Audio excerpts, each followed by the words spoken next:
So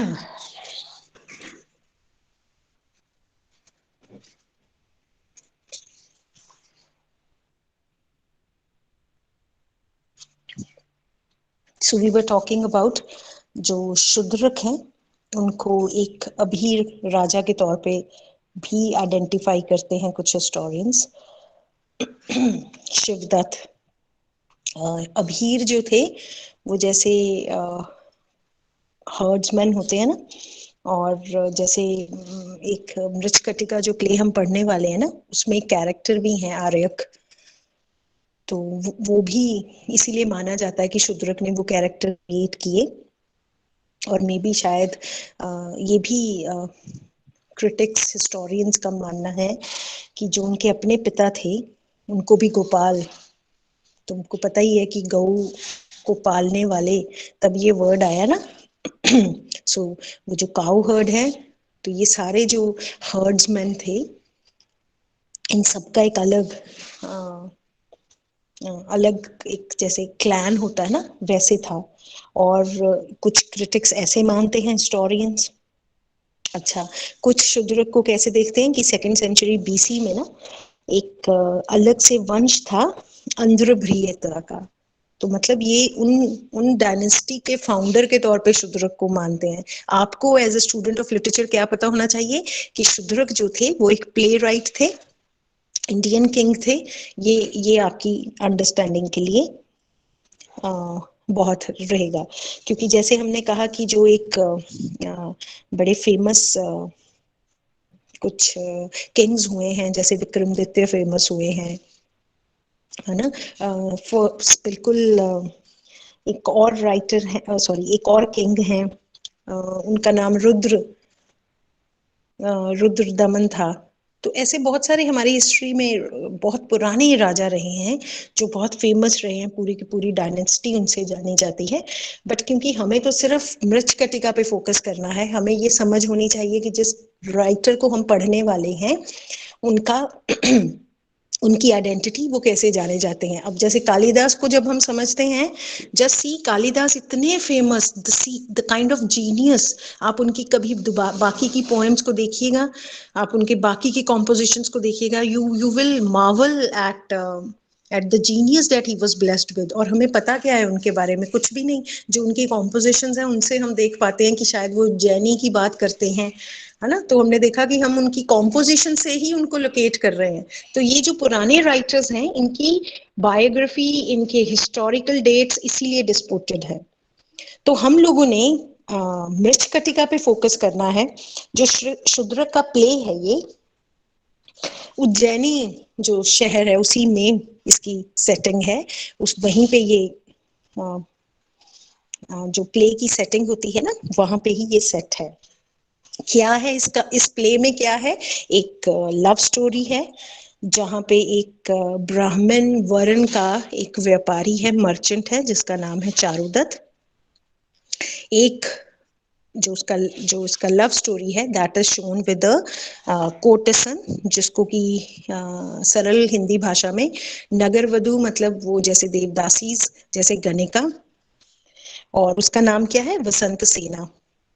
ये 2 main important characters हैं जो आपको याद रखने हैं।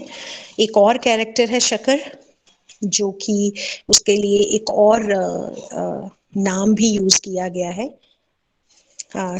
समस्थनक।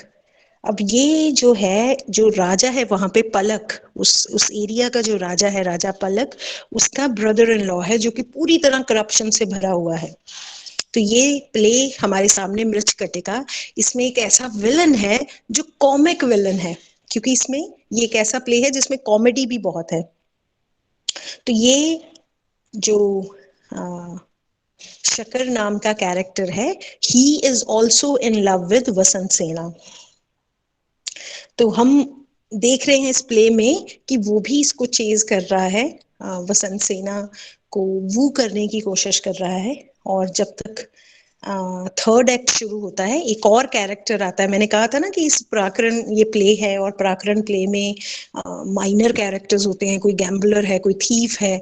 तो यहाँ पे एक और कैरेक्टर है शर्विलक। शर्विलक एक चोर है, थीफ है, और वो चारुदत्त के घर में चोरी करने आता है और उसके घर से वो बहुत बहुमूल्य चीजें चुरा लेता है, जो जो उसने क्यों चोरी की है, क्योंकि उस जो वसंत सेना है उसके पास एक सर्वेंट है, गुलाम जैसे दासी है, और उस दासी को वहां से आजादी दिलवाने के लिए, है ना, तो वो वहां से, उस दासी का नाम है मदनिका।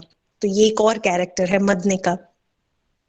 तो शर्विलक जो है वो चोरी करता है कि मैं जो हूँ अब इस ट्रेजर, इस ऑर्नामेंट से जो मैंने चोरी कर लिए हैं, मैं मदनिका को उस दास्ता से, उस दासी होने की अवस्था से फ्री कर दूंगा। अच्छा, वो क्या चोरी करता है? चारुदत्त को वसंत सेना ने गोल्ड दिया होता है, राइट, कि तुम अपने पास इसको रख लो। अब देखो, ये स्टोरी में जो मैं ये मेन थ्रेड्स बता रही हूँ, बहुत कुछ है ना। ये सब कहानी जो मैं 2-4 लाइंस में बता दी है, ये 5 एक्ट्स तक चलता है प्ले में। क्या क्या कि बहुत कुछ होता है, ऑड्स आते हैं, लेकिन the love relationship between Charudatta, Vasantasena, ये धीरे धीरे बिल्डअप होता है 5th एक्ट तक। इसको पूरा ब्यूटीफुली 5th एक्ट में तो बहुत क्लियरली, डीपली शो किया गया है। एक चीज और बच्चों, जब मैंने प्लेज का इंट्रोडक्शन आपको दिया था, आपको कहा था कि प्ले में ना कहानी जब सीक्वेंस में बना के, कि ये हुआ फिर ये हुआ, घटनाओं का जो क्रम बनता है ना, उसको कहते हैं sequence of the episodes, incidents, उसको कहते हैं प्लॉट।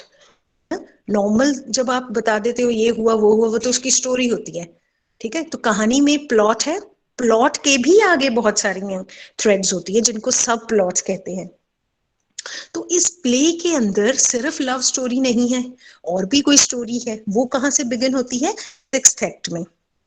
और इसकी भी हम बात करेंगे कि कौन सा वो ऐसा सब प्लॉट है, क्योंकि प्ले जो है वो बहुत कुछ, जैसे मैंने कहा, टाइटल कार्ट के ऊपर है, गाड़ी के ऊपर है, तो इसका मतलब कुछ ना कुछ इवेंट, घटना उस कार्ट से जुड़ी होगी, जिससे कि हम जस्टिफिकेशन ऑफ द टाइटल की भी बात कर सकते हैं। तो जो राजा की हम बात कर रहे थे, आर्यक नाम का, है ना, तो इनके कार्ड्स में जा रहे हैं कुछ कैरेक्टर्स, और वो स्वैप हो जाते हैं, कार्ड्स एक दूसरे के साथ अदला बदली हो जाती है।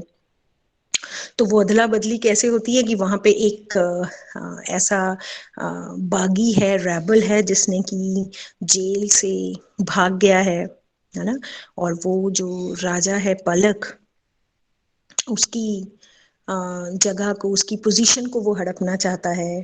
और एक तरफ उसका मतलब 2 कार्ट्स है ना, एक कार्ट में, एक गाड़ी में तो वो कैरेक्टर है, दूसरी गाड़ी में वसंत सेना है, जो कि अपने कंपेनियन चारुदत्त से मिलने जा रही है। वहां पे एक गार्डन है जहाँ पे शकर भी उसका इंतजार कर रहा है। नाउ यू सी, 10 एक्ट्स का प्लेज है, तो जो मैं 10 एक्ट्स का प्ले है, तो उसमें इवेंट्स तो बहुत होंगे, है ना, एपिसोड्स बहुत होंगे, घटनाएं बहुत होंगी। लेकिन आप इस कहानी को जितना मतलब हमने ब्रीफली समझाने की कोशिश की है, हमें इतना क्लियर हो रहा है कि ये जो प्ले है, सिर्फ हम इसको ये कहें कि इसमें ट्रेजेडी कॉमेडी, तो ये ट्रेजिक कॉमेडी बन रही है। उज्जैनी बहुत प्राचीन शहर है, जिसको भी बहुत ज्यादा राइटर्स ने डिस्क्राइब किया है अपने अपने वे में। ये इसलिए भी बच्चों बहुत इंपॉर्टेंट प्ले है मृच्छकटिका, कि इसमें बहुत सारे एलिमेंट्स हैं। एक ही प्ले में इतना कुछ होना, it is about love, it is about comedy, it is about जो हम महाभारत में समझ रहे थे, इंट्रीग्स, जो मैनिपुलेशंस हैं, जो कॉन्स्पिरेसी हैं, है ना, राजनीति की भी बात हो रही है, पॉलिटिक्स की भी बात हो रही है। वो चारुदत्त एक मर्चेंट कम्युनिटी से, सेक्शन से बिलोंग करता है, तो वो जो सोशल म्यूजिंग्स, जो माहौल, जो एम्बियंस है, वो सब भी इसमें दिख रहा है ना। तो अच्छा, जो मैंने सब प्लॉट की बात की है, जो वो आर्यक राजा है, तो वो एक पलक जो राजा है, जो कि बहुत ज्यादा करप्शन से भरा हुआ है, उसके सामने एक नॉर्मल इंसान जो कि शेफर्ड है, वो उसको ओवरथ्रो कर रहा है। ये एक पॉलिटिकल सपोर्ट बन गया। तो आप, जैसे मैंने कालिदास के जीनियस की बात की है, तो आप जरा इस शूद्रक के जीनियस की भी समझिए कि एक प्ले के अंदर संस्कृत ड्रामा का एक ऐसा एग्जाम्पल हमारे सामने, उसमें कोई एक फिक्शनल कैरेक्टर, फिक्शन स्टोरी को इस तरीके से फोकस किया गया है ना। अब जैसे हमने कहा कि नाट्य शास्त्र तो कहता है कि आप उन प्लेस को लिखें जहाँ पे नोबिलिटी जो सेक्शन है ना, उनके बारे में बात हो।